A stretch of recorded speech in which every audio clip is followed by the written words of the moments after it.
So welcome everyone. I'm Bruce Calder, I'm the VP of Consulting Services here at Claigan. I think a lot of you know me. If not, well, welcome. Great to meet you. I'm going to be talking about a lot of the opportunities for advocacy in restricted materials in 2025. Of course, I'm going to start with what I often start with nowadays. Instead of all the regulatory and chemistry, let's start with some cat or dog cartoons. This is definitely my cat. You're trying to do something and curls up in your lap, and that is that for a while. But I'm going to talk about the opportunities for advocacy in the Canadian Plastics Registry. I'm talking mostly in the 2025 stuff. Some things won't really impact us for a little while, but 2025 is where the advocacy can work out. Um, EU POP, um, EU persistent organic pollutants. There are some changes that major ones won't come into effect for a couple of years, but really needs to be dealt with now. Minnesota PFAS, this is the new, for basically first US PFAS reporting requirement looks like for Jan 1st next year. And there's some key pieces that probably need some ironing out, or consensus. A lot of advocacy can also be amongst your own members. And then a bit on the EU PFAS restrictions, which started a lot of panic on PFAS. They're mostly not going anywhere for the major fluoropolymers, but that still takes some advocacy to do. Okay, so we've been doing this sort of thing for a long time, especially in the PFAS world. We're the only private company that is in the PFAS regulations at the UN Stockholm Convention. Basically, it is almost everything. A lot of what we're going to talk about today all started from the UN Stockholm Convention. One of the problems with the convention is companies can't submit to it. It has to be through an association or through a government. And governments don't normally like to submit for industry. It was often through associations. So what gets created is often missing most of the real tangible data. Until they actually look at regulating it, companies also haven't necessarily spent the effort to figure out how impacted they are. And that's a bit of the problem. As we talk about the EU stuff in a bit, the problem really is the Stockholm Convention, not the EU. The EU is just following it now blindly, um, but it's not really practical. We submit, of course, the EU when they take a lot of these things, like the PFAS restrictions. We submitted on behalf of a lot of members of industry on derogations for PFAS. We submitted a bunch of details in the PFOA and uses and such to the Canadian government, a lot to the Australian government, same thing. Also submitted a lot of the PFAS details to the EPA, especially around physical products, around articles. We've also worked with the industry groups to submit currently unavoidable uses, states of Maine and Minnesota, which that and amongst other people's work helped change the way that's going. And of course, we also have an ISO 17025 accredited lab, which is really handy for a lot of reasons, but also on the advocacy side. So much of this is copy paste from one government or one news report to another, or they've read a press clipping by a journalist who's not a chemistry specialist, and they believe that's true, and it most time isn't. Like frying pans, people are like, "Oh, we have those dangerous chemicals in frying pans." Teflon's not the most durable material, but that's the one thing against it. None of the PFAS they find in water or humans are contained in the Teflon in a frying pan, nor does that Teflon degrade in it. Nor is in many cases Teflon actually PTFE. It's a brand name of a number of fluorochemicals. It's often FEP. That's also not well known. It's so bad where they're calling things one chemical, they think Teflon is what the chemical is. That's a brand name. It means a number of different chemicals. So that is a bit of a challenge. They try to use PFAS and they don't know what that word means either. It is a bit complicated. So having a laboratory helps cut through a lot of this stuff.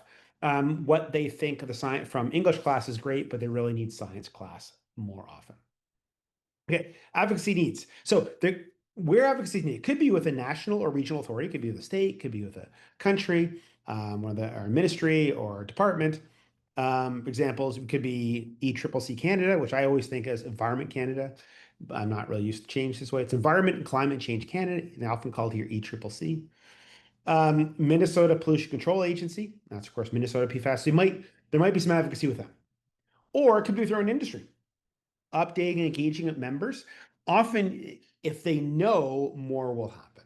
And often, consensus building is a big part of this. Creating consensus is actually a big part of this too, where in many cases, there's going to be gaps in the rules. And if you have consensus on how to, well, you've decided your industry what the definition is, then if you're all wrong, no one's wrong. And that's kind of an important concept in new things. If everyone's wrong, nobody's wrong. So there's this huge piece in creating consensus amongst your own industry in many cases. This way, especially handling the gaps or uncertainties or definition problems, or the fact that some of this is way more complicated than the government authorities know. Having your own engagement and consensus internally helps a lot. Now, will they, all your members have consensus all the time? No, but it might be some leading few that create some level of consensus that others can use. That could be internal stakeholders inside your company. They may not know what's going on, and or this new chemical might be banned, and you don't know where it's used. You might need to engage other stakeholders where it's used, and they say, you know what, it's in everything. Or, oh no, you're worried about the yellow tape. We get to the Chlorine Plus on transformers. Use that everywhere. Oh, it's a different thing. And then engaging that to be able to give you then when you give feedback to your industry or national authority, regional authority, you can say something more tangible. No, it's used by everybody. It's super common. There should be better ways to do this. It's not one of the problems. A lot of them basically sent out letters that nobody has to. It's not mandatory to report to industry, to the email addresses they had, asking about a chemical, and of course, got nothing useful responses. Once they regulate it, and suddenly everybody's really engaged and they have time to look into it, it's usually quite different than what the national authorities thought. Now, it doesn't mean that there isn't a good reason to do it, just maybe not in the way they're doing it. Exactly. I'll talk about some examples. So, reminder, of course, a lot of stuff coming up. Canadian PFAS reporting was due in January of this year. Last extension, you can get an extension. The last extension is about July of this year. The big one, of course, in Canada, if you sell consumer electronics or you have any product with consumer packaging, the Canadian Plastics Registry for Consumer is due September this year. Minnesota PFAS reporting, that's their new flag. It's taking some getting used to. Minnesota PFAS reporting is the start of January. That'll be the first US PFAS reporting. The Canadian Plastics Registry, the industrial, which I'll talk about, this is the largest one. This is everybody who sells electronics or packaging to businesses, or it sells to anyone, apparel or automotive or construction. They have to report all the plastics in their product, in their packaging. And basically any plastic packaging has to be reported by then. US TOSCA reporting, it was the start of next year. It's still active, even the current administration, but the software hasn't finished testing, and now it's pushed back to October deadline next year. That's why Minnesota will be, looks like the first PFAS reporting requirement in the US. And then New Mexico PFAS reporting, which won't apply to most people in this call, but it has a neat modernization piece in it, which is probably going to be portable for advocacy elsewhere. And then every year from here on in, Minnesota PFAS has a reporting in February. So unlike US TOSCA PFAS and Canadian PFAS, they're all retrospective. So they're like things you sold in the past between these time periods. Minnesota PFAS is forward-looking. You can't sell the product in Minnesota with a PFAS if you haven't reported it. So it's a little bit different. It's forward-looking, and you have to update your forward-looking every year. It's a little bit different. So Canadian Plastic Registry, especially the consumer side, but it's consumer and industrial. The deadline for submitting for consumer electronics and packaging, phase one, is September of this year. So 3 or 4 months from now. So very, very soon. If you haven't got on it, especially electronics, you're really going to need to get on it. The deadline for submission for industrial products, phase two, is September 2026. So that's, a year and a bit from now. And that's a fairly big endeavor. Difference in consumer and industrial is the waste at the end of the day at the bottom of my driveway. Is it part of is it disposed of at the bottom of the driveway basically by the consumer? That's consumer. If it's disposed of by a business, so like at our laboratory, we have waste bins out back, both for recycling and for normal waste. That structure, we pay for that infrastructure. That's a different infrastructure than the consumer disposal systems. Two different systems. So the products related to the consumer system have to report their plastics September 29, 2025, and I'll give you more details, and industrial September 2026. So a lot of this, I haven't got to the advocacy part, but I'm really talking about the, why first. So phase one, so in September 2025, for what was sold in 2024, you have to report all the plastics imported and sold in your consumer electronics and consumer packaging in 2024. So imagine you make Coke bottles, little plastic ones, and you sold, a full container of it like that in to a corner store. The corner store takes the bottles out, puts them in the shelves. The consumer buys the bottle and takes it home. That packaging is what they take home, and that's consumer. But the wrap, if disposed of by the corner store, that's a business, institutional. So now, of course, that same thing could probably be bought as a pack of 12 or 24 or whatever in the store, the grocery store. That's consumer too. So it's a bit more complicated, but it's really affected by who disposes of it. And in some cases, it might be percentage. You might have 25% of your packaging is disposed of by consumers and 75% is disposed of by professional users. So there's also some single-use plastics in phase one. They're mostly like takeaway containers and mostly doesn't affect people on this webinar. Phase two is reporting in 2026 for your 2025 importations and sales. That's professional electronics. Oversimplification, it's the same rules as EU ROHS. If you're in scope of EU ROHS, you're in scope of the Canadian Plastics Registry. You have to report all your plastics in your electronics. If you're large scale industrial tools or large scale fixed installation, no, you'd be out of scope of EU ROHS and you're out of scope of this. Your packaging's still in, just it's out of scope. By the way, it's usually by the time we get to some questions. If you have questions, feel free to submit the control panel there, and I'll try to get to as many as possible at the end. Professional packaging. So the overwrap on the pallet gets disposed of by the retailer or the business. That's professional packaging. You sell products to businesses, they dispose of the plastic packaging. That's professional. So that's 2026. Only consumer packaging is 2025. Apparel and textiles, consumer or professional, have to report their plastics in 2026. Automotive 2026, construction, so windows and doors and eavesdropping and insulation, they report their plastics in 2026. So for these, it's importation and sale. You have to how much plastic you import, how much nylon in electronics you imported, how much polyester, how much polybutyl terephthalate, how much ABS in your electronics you imported, and how much you sold in Canada in 2025. And if you have a facility in Canada, it's how much plastic waste have you disposed. And it could be any kind of business. It could be warehouse, it could be stores, it could be restaurants, it could be hospitals, it could be schools. The hospital should create a reasonable amount of pressure on the medical device manufacturers, for example. But it could be an old age home, it could be nursing home, could be a funeral home, it could be a huge variety. If they're all in scope, if they produce over 1 ton of plastic waste a year, and it takes about 100 employees to get to that level, but your average operations or distribution or other things will produce way more than that. So it doesn't take much to get in. So they have not for the facilities in Canada. So US facility doesn't count, just a Canadian one. For Canadian facilities, how much plastic waste they generated in 2025. That's reported in 2026 by category. They can't say, hey, look, we generated X number of tons of plastic. No, it's how much nylon, how much polyester, low density polyethylene, how much high density polyethylene, how much linear low density polyethylene, which is a bit tricky to understand, and so on and so forth. And we have a way to do that. So when it gets to this point, we can help you. But we'll talk about a little bit of the advocacy and what you need to be looking at this year. Great comments. The audio is way better. I'm running a little different way to do it. My headset speakers wasn't picking up very well, so I've changed how I'm doing sound. But great feedback. So one of the things to do is press for release of the guidance for phase two. For a lot of companies not involved, this might not mean anything.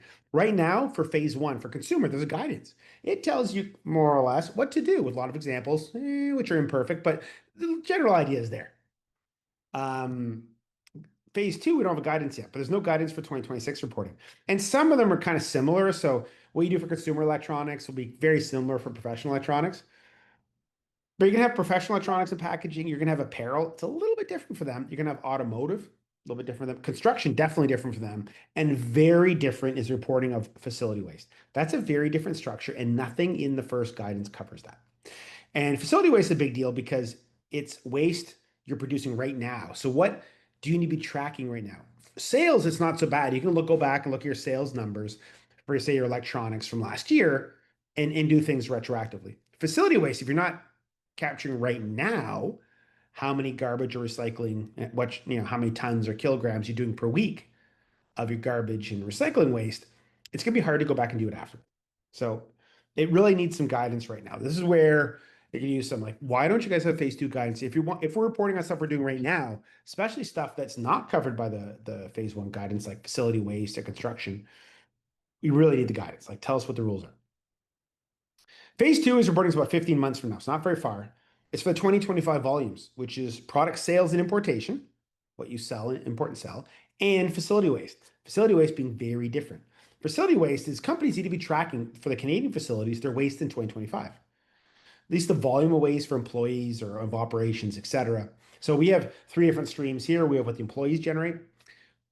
We have what operations generate.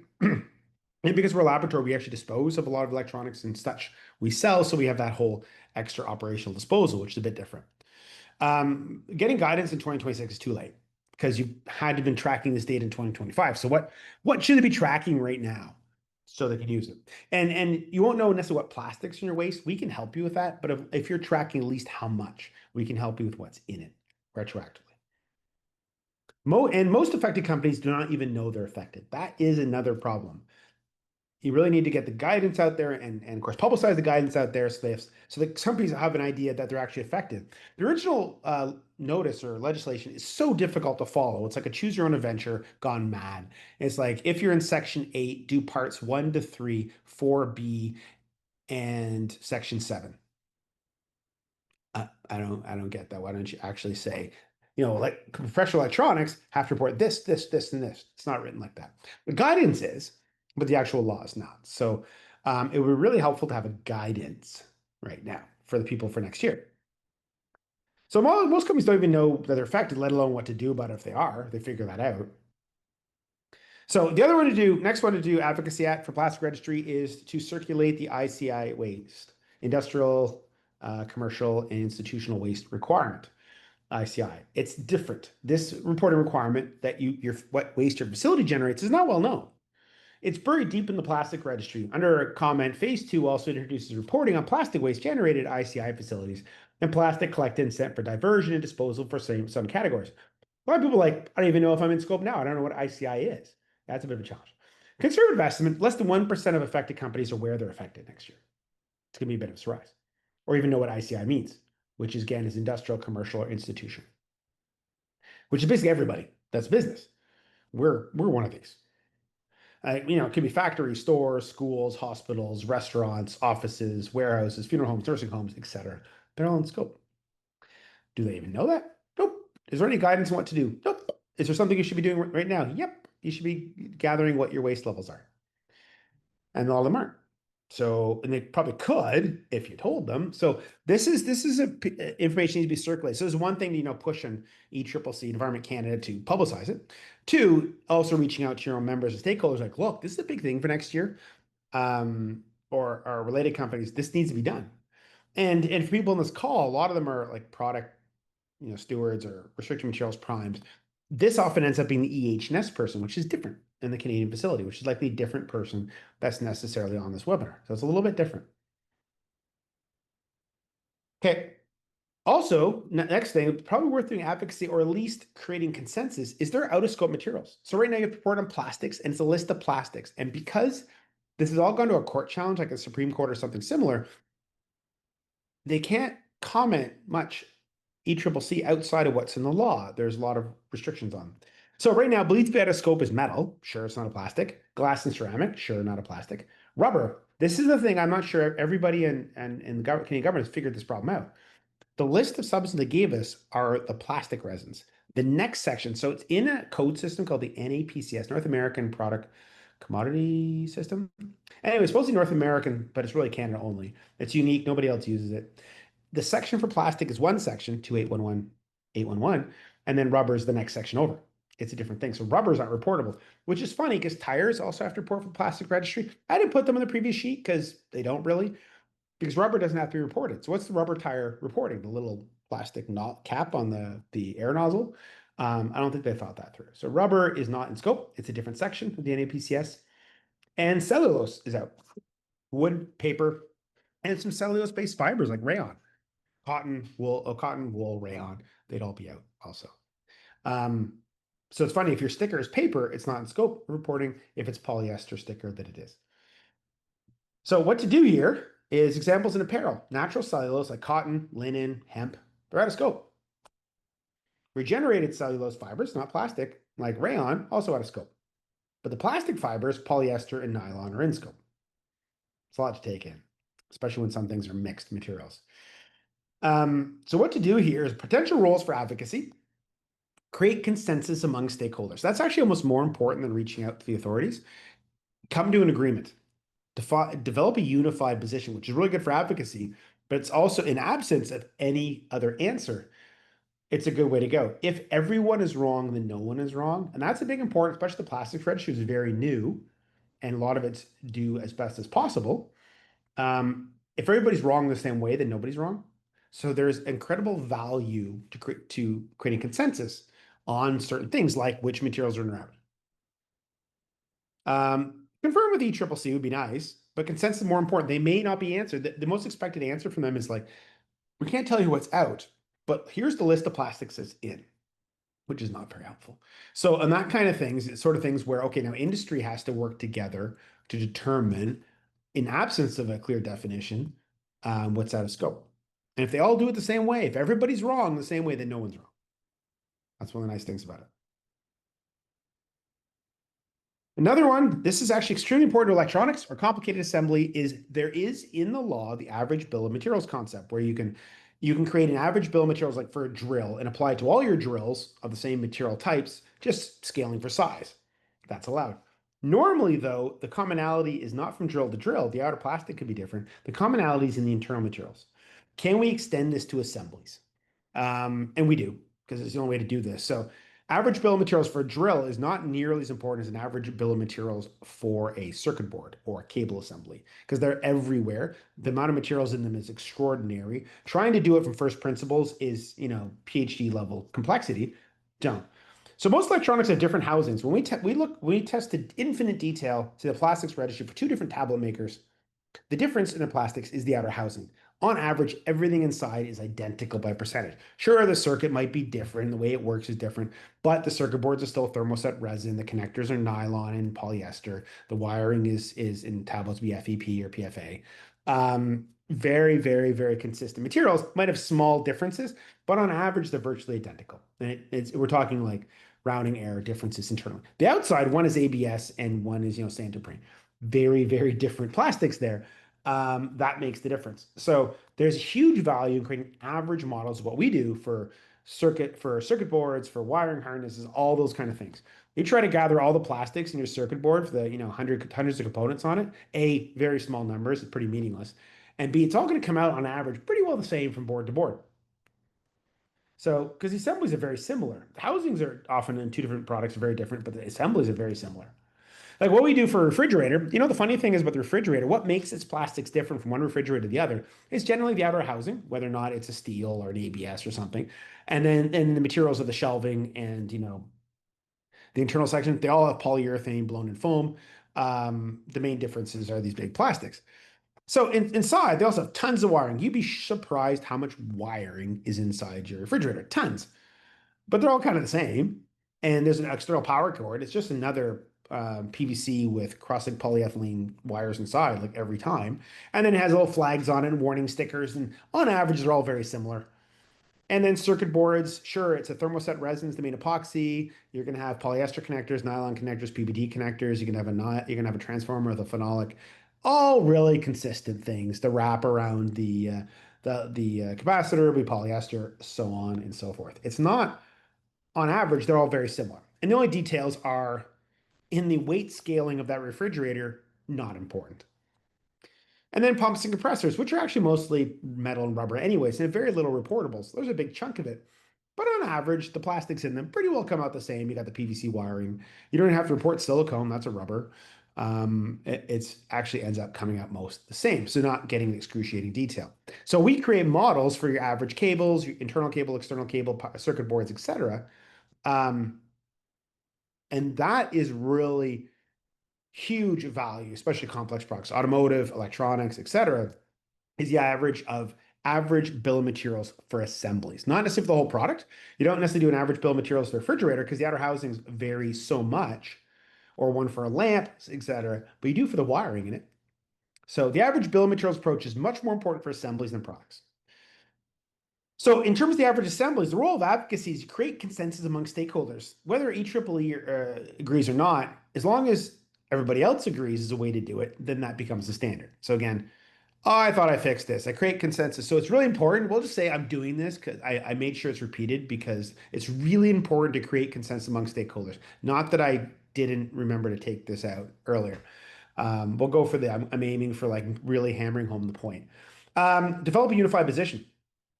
Because if everyone is wrong, no one is wrong. So if people are using assemblies, which everybody is, models for assemblies, then that's the way it is.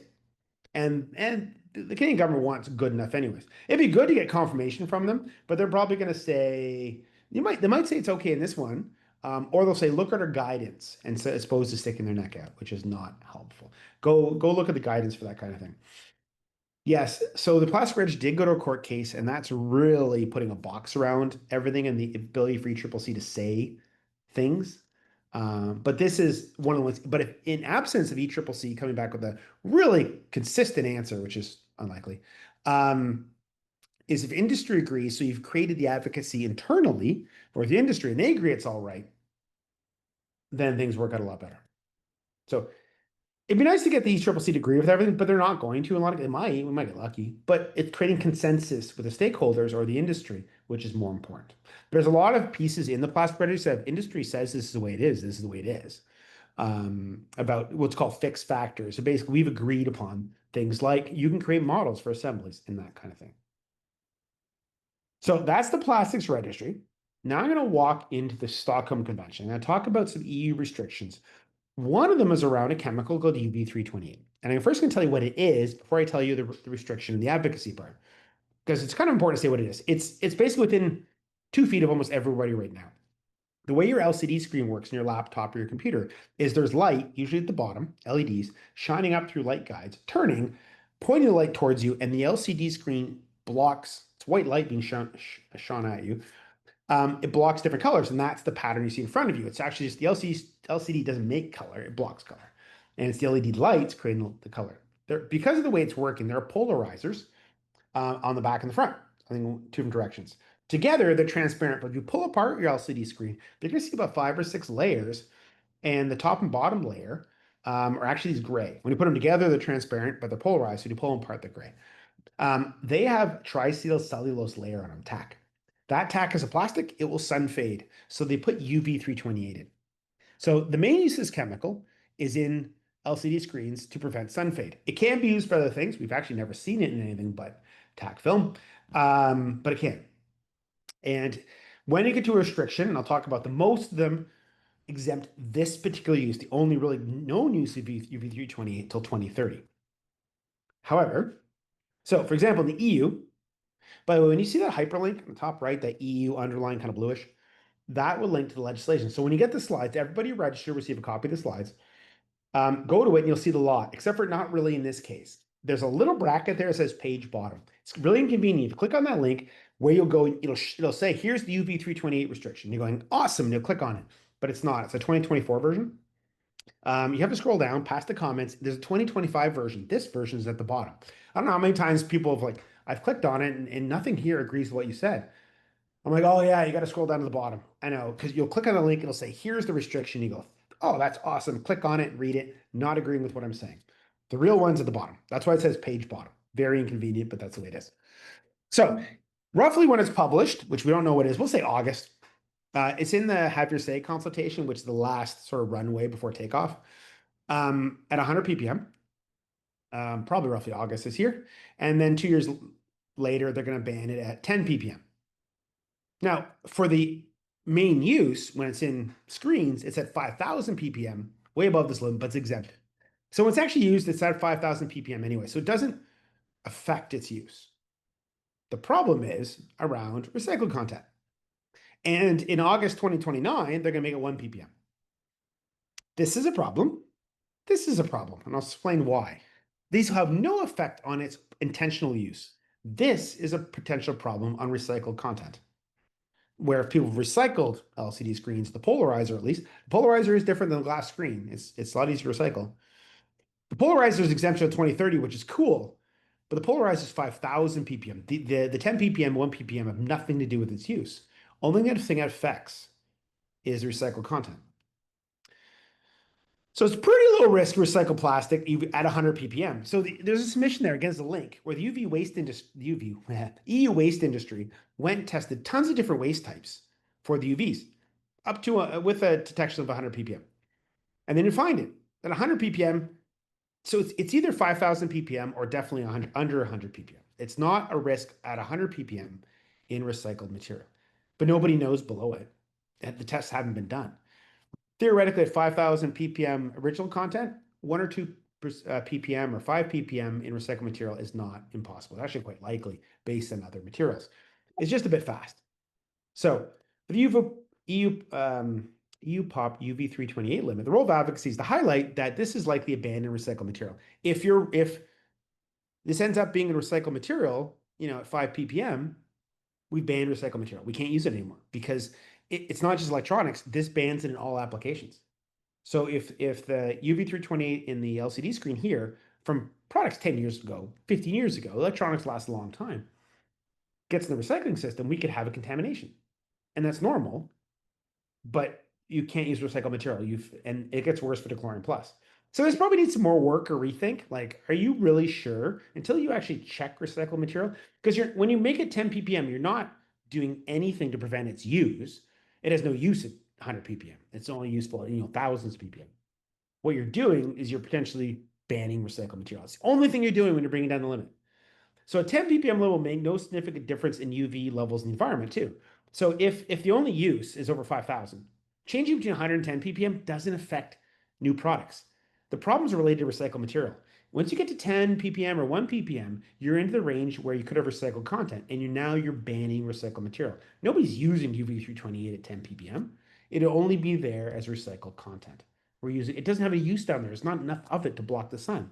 It needs to be up in the thousands.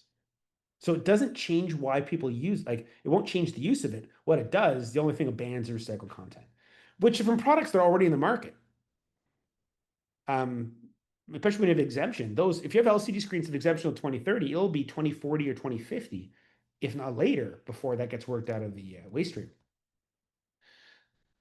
So the new regulation has no effect on the recycled material content. That's especially with the main exemption, the main use. You're going to have very like UV328 in recycled material until the 2050 range. So trying to limit it 1 or 10 ppm stupid when its main use is 5,000 ppm. It has no advantage. The big thing is you might have just stopped wheat. The next one, Dechlorian Plus, has just put a kibosh on wheat. There is no more recycling of electronics in the next one.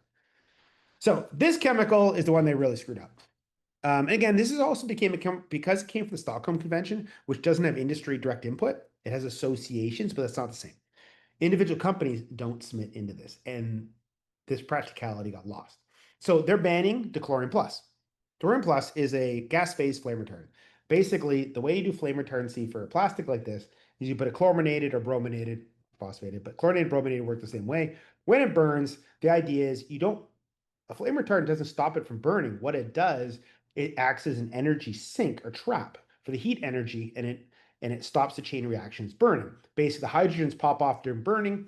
Instead of reacting together and then becoming H2 and putting a whole bunch of heat energy back into the plastic to keep the burning going, the hydrogens bond to chlorine, like from Dechlorian Plus. Chlorine's a big molecule, acts as a sink for the energy.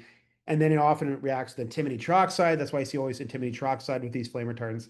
Those bigger molecules soak up the energy and stop it from being kicked back into the plastic to burn. They all work the same way. Historically, we don't see Dechlorian Plus that much anymore. It used to be in heat shrink. We do see it in polyester tape. That's one place you see it, that yellow tape. That one on the bottom left is a really bright version. We normally lot better. So there are also 1.2 million articles in the SCIP database of Dechlorian Plus. Probably 1.1 million 5 are wrong. Most of those phased out a long time ago at 1,000 ppm, but that's a lot. So banning it right off the bat, and if you said there was this amount, the amount in the waste stream is going to be massive because things don't come back that quickly, especially professional products. So this is one Europe is looking to also ban around August at 1,000 ppm. That's the REACH SVHC limit.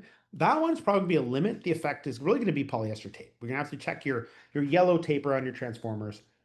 Not the end of the world.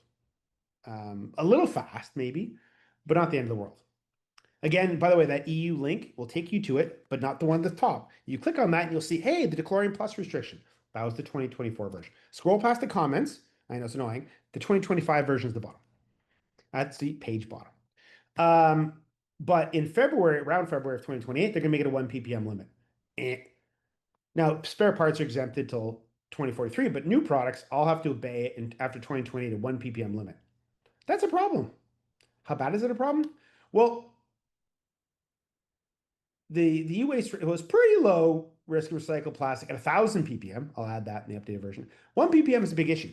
So again, the waste industry went out and tested a bunch of recycled material, and they're like, no, we found dechlorine plus at 3 ppm. When we've looked at it, we find it at 7 ppm, 9 ppm. It's in there all the time, and it's not going to go away in the next 20 years. This is related to historical material. 1 ppm limit has now banned recycled material. If they implement this, we is done. You can do the metals. You can't recycle plastic anymore because there's no customer for it. Because it isn't just electronics that can't use it. No one can use it. So recycled plastic from electronics is dead to everybody in the European Union with this limit there.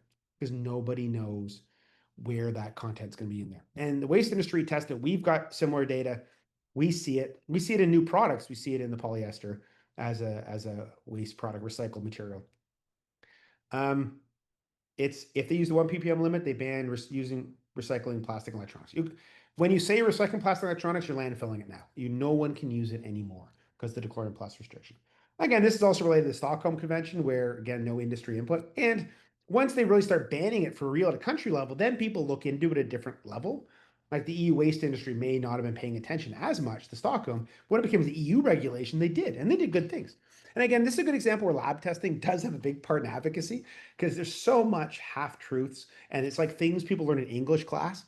In English class, 1 ppm is fine. In science class, it's not. And sometimes you need science class for these. So it's more than just words and copy paste and sending questionnaires to people. Sometimes you actually have to test things. Okay, a lot you have to test things. And this is a pretty good one from the EU waste industry. I'm like, this is dumb. They also go in like, you're exempting the entire aerospace industry. They're the main source anyways. Anything we're doing at the 10 ppm, 1 ppm limit, dechlorine plus has no use at this point in time. The only reason it's there is recycled content. Just for whatever reason, someone in English class invented it. We're going to ban it at 1 ppm just for let's say an S word, poops and giggles.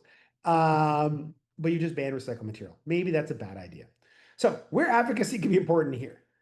The highlight to you, this is a ban on recycled material. Here's the test data. You just ban recycled material. There's no customer now for your recycled plastic for WE. Have you moved that in your when you're doing the justifications for WE at the country level? Have you moved that in your cost calculation that there's zero customer anymore for recycled plastic because you've just banned it, and that will get their attention.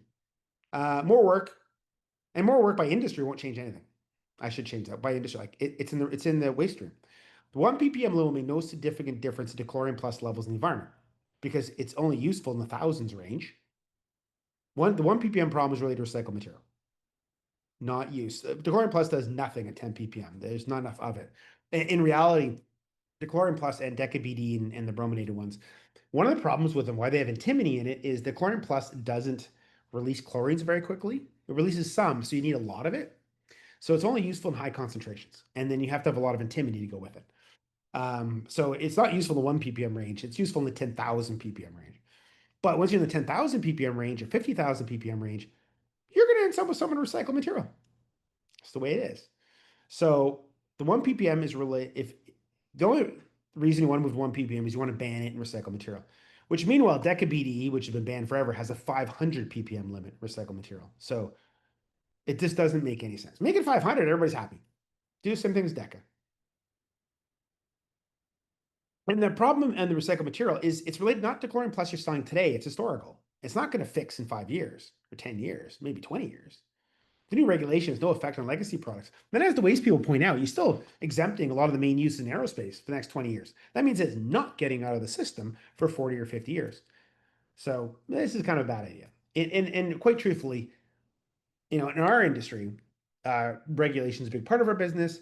And we're in favor of good regulation that helps things. When we say it's a dumb idea, it's a dumb idea. It'll be decades before all this is cleaned out of the recycled material. So the 1 ppm dechlorine plus is a ban on recycled material. It's dumb. You've just nixed. So redo all your cost estimates for your country level WE. Make sure everybody knows they have to be taxed more because they have no customer, and pass that along. I'm sure it'll be enjoyed. Okay, outside of Europe, go to Minnesota for PFAS. Minnesota PFAS, the updated PFAS reporting rule, they're still on target for Jan 1st reporting. Reporting at Jan 1st, all products sold in Minnesota are in scope. Very, very few exceptions. The rule is a hard read and probably oversimplistic. The statement of reasonableness or reasons is here. That other link, it's got a little, if you want to know what they were trying to do, it's a much better sort of guidance description. Minnesota's a continued consulting period. Yeah, there's two things to fix now. They have an updated consultation. And that link there's really neat because there's actually slides from their public meeting on the 22nd. Well, the first third of it are bookkeeping or administrative. But there's some neat stuff in it, what they're trying to do there. Now there's a new pair of consultations till June 23rd. Notes, there are really two consultations going on right now. One is for new input. When that one's closed, new comments. The next one is only rebuttal of everyone else's comment. Because this one actually has to be decided by a judge. It's kind of a different thing. It doesn't really go back to the Minnesota Department of Pollution. It gets decided by a judge. It's in the slides, by the way, if you go to it. It's kind of a little bit different, but there is a whole consultation section right now. So where's advocacy needed? The submission format. So we're going to submit this. Yes. What's the format? Any way you want. Okay. Well, can you give us an example? Because the fields are sometimes a hard read. Is there any, is it in any format we want? How do we know the format will be accepted? Because we also have to do due diligence. And if you're doing due diligence and we don't really have your output format, it's kind of problematic. So once you say due diligence, it makes people a bit concerned that they have to make sure they do it right. Our format is we do an Excel file with a tab for each product line because you're reporting the PFAS containing components, what PFAS and what function of PFAS by product family. So we do a tab for each product family in very consistent. Excel is good for human beings. It's sort of the best available format. But is that good enough? We think so. And we think we have all our fields right. But really cool if they gave us an example, even if people don't have to use that example, an example would be a really good idea. Like this is what a reporting looks like. Awesome. Because that, okay, oh, I didn't realize that field, or that's what you meant. Or is function a pull down menu like Tosca, which I don't think it is for Minnesota? Or do you write something? Do you write a paragraph? Do you write a long, do you write a page of justifications? What is that? The role of advocacy here is really reduce the fear and uncertainty. What's the format? At least we had some, especially when you say we have to do due diligence on a format we don't even know against fields that we kind of have to read into the rule. Can you actually just give us an example? That would be cool. And I think ours is pretty good, but I think everybody more comfortable if Minnesota says, here's an example. Oh, okay. Probably the most important thing by far for short and long run is to create consensus on the PFAS functions consensus. One of the main things you have to report is not just what products of PFAS and what PFAS there are, like PTFE, what it is. What's the function of the PTFE in that use? Because that's what you're protecting. This is probably the main reporting requirement for Minnesota. What is the function of PFAS in the component? Why is the PTFE? Why is the FEP? Why is the PFA? Why is it there? This is really the main Minnesota PFAS report, because when you're going to justify it to keep it, why it's there, not just what, is going to be important. So the main PFAS reports are what PFAS is there and why it's there. Now, they don't tell you what format to do for function. And taught in the US TSCA's stupid one, it's single pull down words that don't really, like you say, hey, I'm using FEP as a, the wire dielectric. And you just say dielectric. You're using it not as a dielectric, because one of the things you don't want to do is then the state goes, well, you can use PVC as a dielectric for wires. No. It's dielectric for high temperature functions of dense electronics. Well, for high temperature, you can use silicone. Silicone has to be thick. That's why it can be in your oven. It can be really thick, but I'm not putting a big thick silicone wire in my laptop. I have to use FEP or ETFE. PVC can't handle the temperature. Silicone can't be that thin. It doesn't have the same dielectric constant. So you need to be able to say something concise. You want to create consensus. You want common language that you, that company, company B, Acme, whomever else, one associate us can use the same language. So you're not arguing different things. You can leverage the commonality and the voices on common language. That's a significant advantage of advocacy here, is if we all say this function, we pound this function home is key, and this is the detail, and this is why. It makes it a lot easier to say, well, you just use PVC. PVC can't handle high temperature. It's a high temperature dielectric for dense electronics. Well, you can use silicone dense, can't do it. Oh, you can use PVC, can't temperature. So you want the function, but you don't want to be a big, long, drawn out thing that people can't repeat, that the Minnesota can't understand, because what wins here is going to win other places. So the plan is simplify argument for continued use of PFAS. That's why you want the simple language. The reason we're using, and also it's safe. might be safe. Like FEP is absolutely benign. There's nothing else in it but FEP. FEP doesn't contain any forever chemicals, nor does it degrade into it. It's as benign gets. Every single replacement of it is much worse. It's benign. It is for high temperature applications for dense electronics. It has a really specific performance advantage and it's safer than the alternatives. So you want to make that argument tight and everybody singing the same chorus. And there's a good reason because there are what is Minnesota is trying to make up for lost time where they made a bunch of mistakes. There's maybe had a manufacturer or two that may have let some stuff go in their factory they maybe shouldn't have. But also a lot of times they, well, look at the school got poisoned. I actually can see the test report. That's not electronics. That is firefighting foam, and it's the exact same stuff at lower concentration than the lake upstream. Somebody's leaking firefighting foam into the lake it's feeding from. That's the problem, not this. Another one like state of Maine, like this one had, it was in bottled water for 4 years. Yeah, they put the trailer park at the end of an airplane runway. The airplane runway uses PFAS surfactant as a firefighting foam all the time, and it's in the runway is literally in the creek that leads to the trailer park. Not a shock. Not electronics though, not the FEP in your router. That's not what's causing it. It's literally the firefighting foam from the runway, which shares a creek with the I don't know who decided to put a trailer park at the end of a runway, but there we are. Okay, strong point. Reporting is also an advocacy of its own. If you have it, if industry reports using a fluoropolymer, it's harder to restrict. I call it restriction friction. If a PFAS is reported, an impact assessment is needed. And most fluoropolymers are benign. If they make it to the impact assessment phase, they're not getting restricted. And they're far safer than replacements. Also, it's very important that professional product people don't get sold out by consumer product people. There are often consumer products can handle the cheapest, least cost, least value thing, where the pro project product can't. So, like, basically outdoor jacket saying, hey, for the average consumer, we can make it so it's not as waterproof as it used to be. That's okay. Who cares about the consumer? We're just trying to sell the pretty brand. But the guy who's making the same jacket for the police officer standing for 4 hours in the rain trying to direct traffic and torrential downpour, his needs to work or hers needs to work. Different. So you can't rely on them who goes cheap, cheap to protect your use. There's a reason why that police officer, that construction worker, whatever, needs a lot better stuff. A really good example these days is Gore-Tex, which is, again, name brand like Teflon. People are like, oh, Gore-Tex, that means PFAS. Nope, it's a name brand. Current Gore-Tex, you buy it in consumer shoes like mine, or these ones, not my other ones. It's expanded polyethylene, not PFAS at all. Gore-Tex Pro is still the old PTFE. I have a lot of Gore-Tex Pro stuff myself. ePTFE is absolutely benign, nothing in it. Much safer than replacements. And boy, is it much more water resistant while being breathable. So if you look up professional Gore-Tex, Gore-Tex Pro, you'll see different levels of, but they're at a professional level. Professional mountain climber, professional, police officer, construction worker, different level, not consumer. And it's a different level of requirement. They need different venting.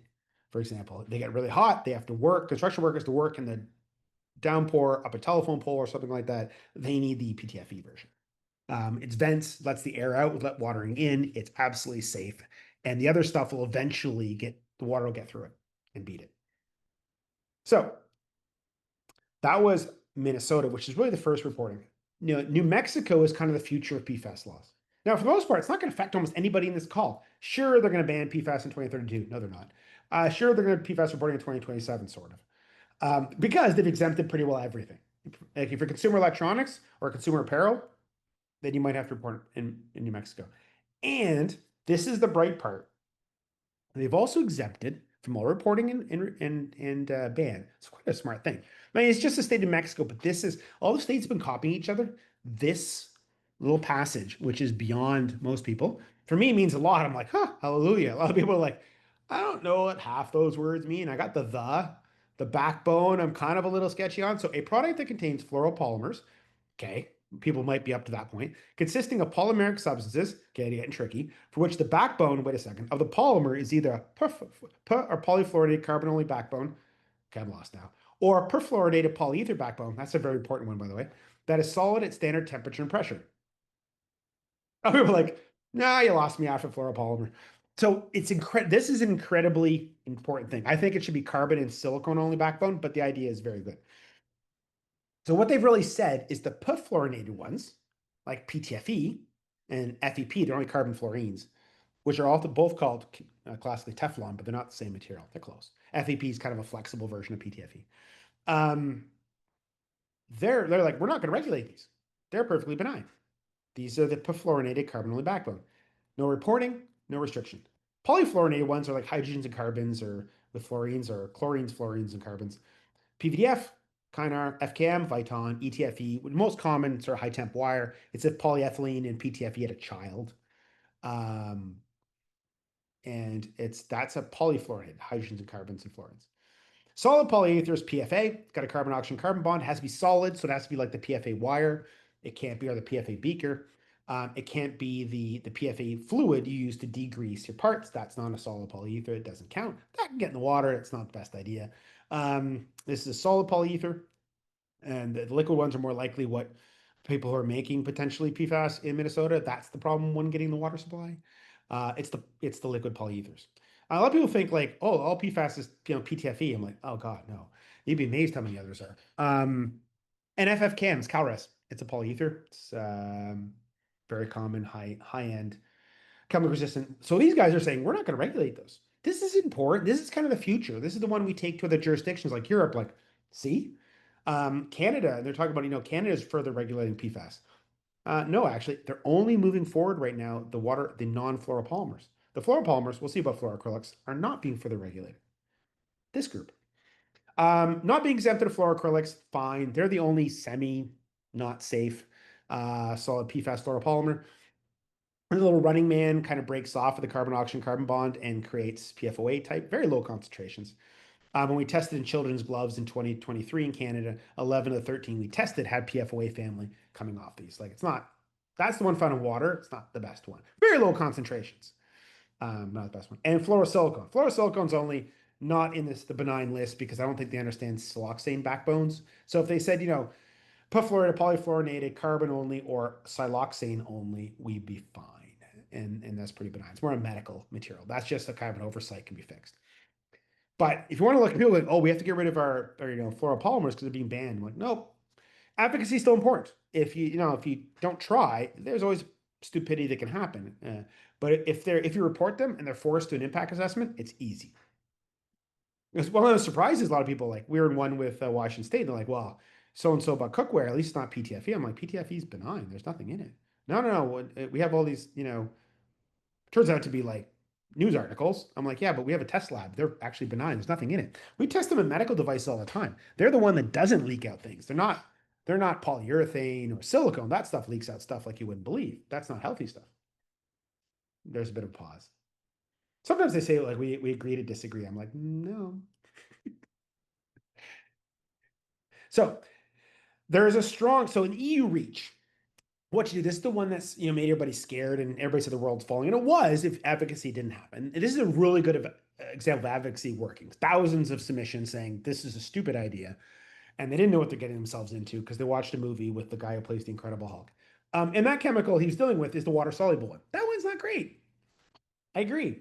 Um, Interesting. How not great it is, great question. So you want to separate fluoropolymers from the discussion from water-soluble PFAS salts. And that's what's happening in Canada, where the fluoropolymers are going one way and the water-soluble PFAS salts are going a different way, which is fair.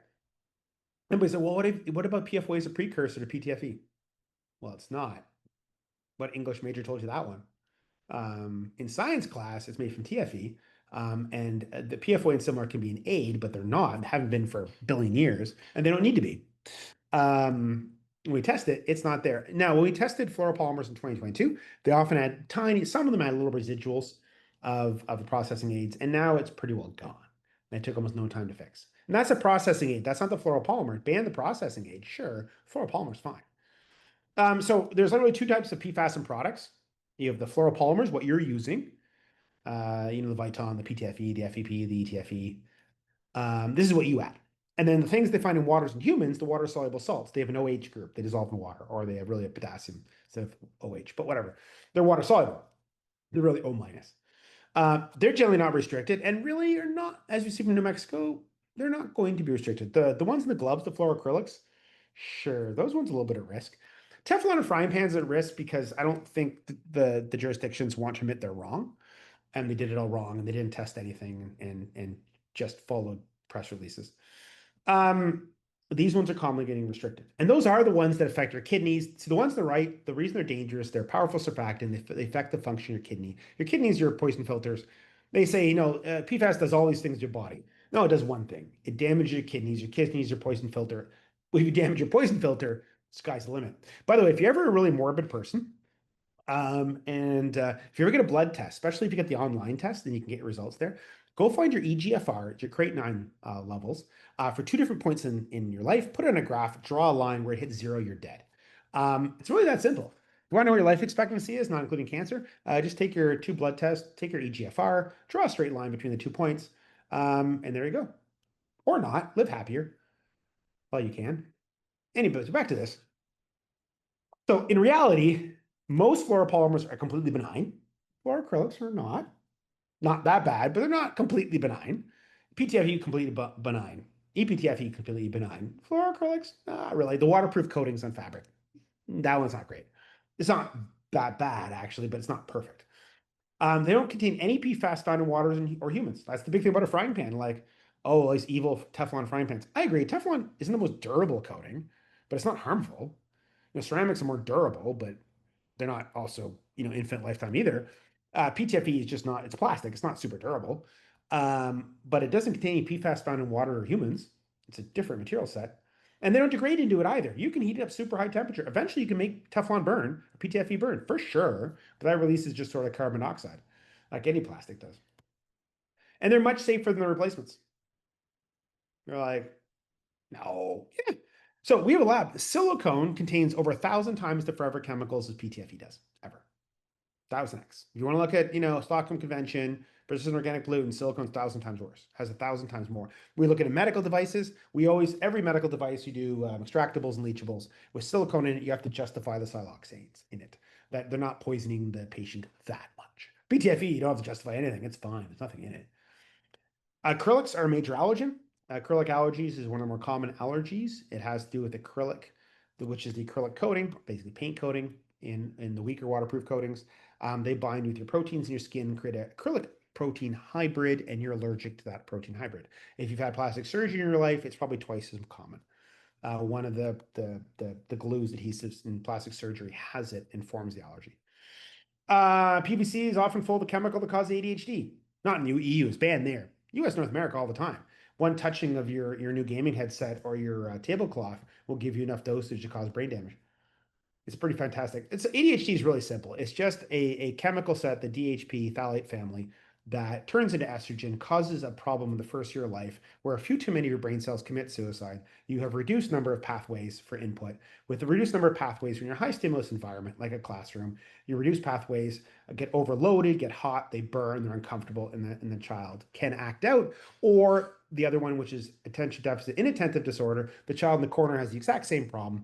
They have just determined the safety mechanism. They cut a stimulus, they daydream, and that's how they protect themselves. Often in their adults, they'll fall asleep in bright sunlight while driving for the same reason.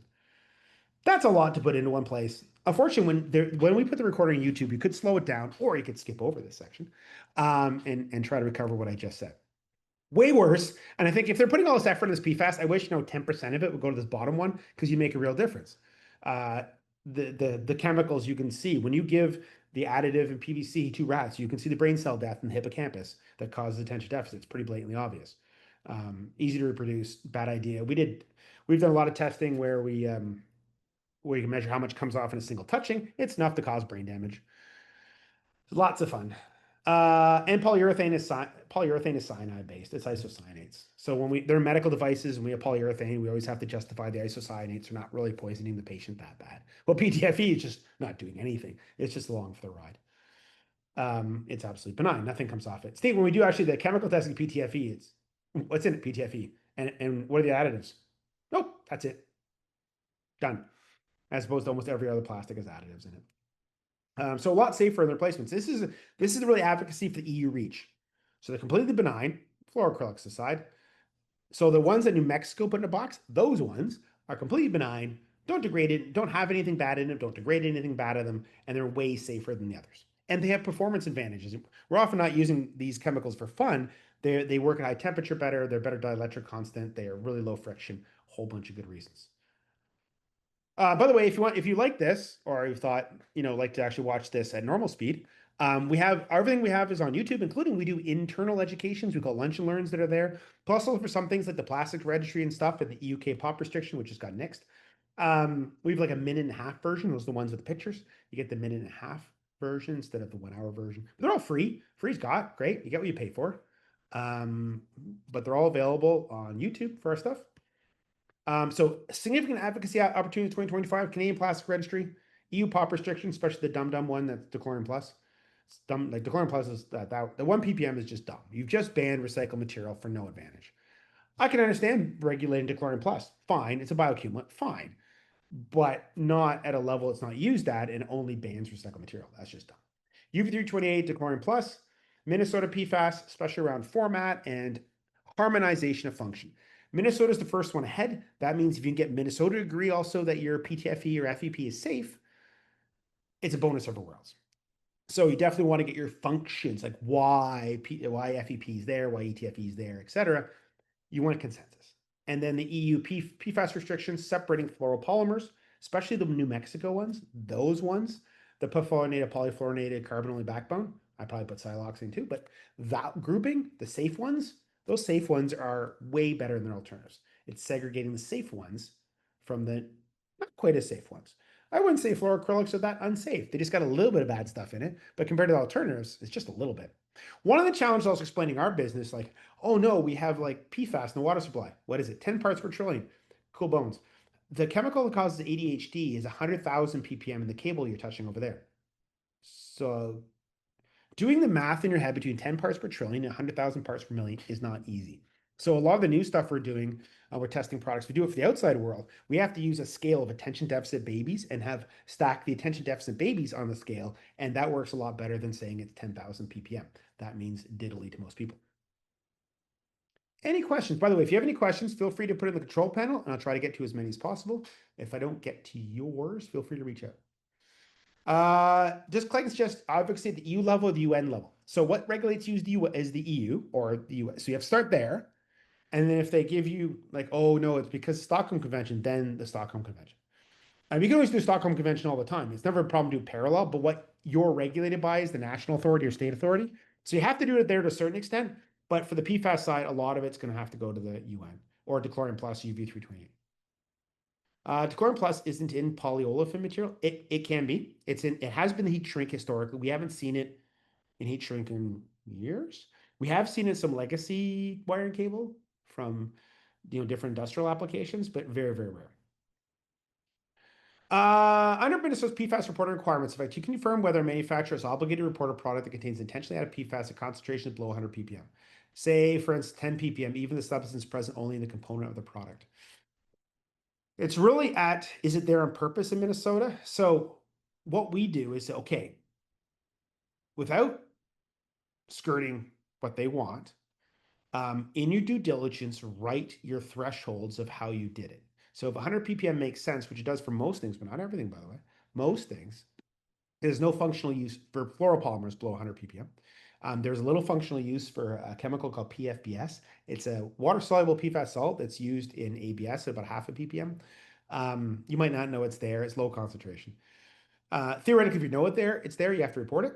There's no real limit, but what you do is you write your due diligence around what metrics used. There's no use of fluoropolymers below 100 ppm. And this is why we did it. And that's how we handle it on our side. You'd be amazed what minuscule, you can have in the smallest microchip, big as like half a Tinkerbell, and underneath the chip in a layer is about 1% PTFE in the adhesive of the dye to the package, which you can't even see, to stop it from, it's an anti-bleed, stop from bleeding out the outside. Nobody will know it's there. So if you can miss that, you can say, you put your due diligence, because the idea is not perfection. You just write your due diligence around it. You can't be like, the lawyer and the company said to do it this way. Don't listen to them. Last thing you do, they're going to get you in so much trouble. There are so many lawsuits. Like right now, there's like lawsuits against firefighting equipment makers for PFAS. I win those in a heartbeat, but there are lawyers in between, and that's a problem. Get them out of the way. They're so easy to win. Most those things. So you want to write in your due diligence what you're basing on. It's not perfection, it's due diligence and how you're handling it. So because that really weird PFBS situation, we have a separate plan for that. Otherwise, if you can't detect it, then there's no good reason why you have to report it. So you just include that in your due diligence. Sound difference amazing. Thank you. I'm trying some and outstanding content. And then some German words, I think it means thank you. Um, Can we share an example of its Excel workbook template for Minnesota PFAS? Anybody doing a Minnesota PFAS project with this has it. We don't normally distribute it outside of that. Oh yeah, somebody else mentioned, don't forget people that you can take my presentation and put on YouTube and slow it down to normal human. At one point in time, I went full like larger animal chasing me speed, especially talking about DHP because there was time limitations. We're in the professional electronics equipment industry. Are we in scope Minnesota PFAS reporting? Yes. Strangest thing, you only have to report consumer products for Minnesota PFAS. Professional guys, awesome. Then is a consumer is everything. Consumer, professional, industrial, institutional, everything is consumer. Oh, yep. So only consumer products have to report for PFAS in Minnesota, but they put every single type of product in consumer, including industrial, institutional, professional, medical. All of that is under consumer. Yep. It's a neat definitional thing, but that's what it is. Thanks again for everybody attending, and thanks again for the questions. They're fantastic. Sorry about the speed. I was trying to jam a little bit in at the end there, and I kind of took the governor off.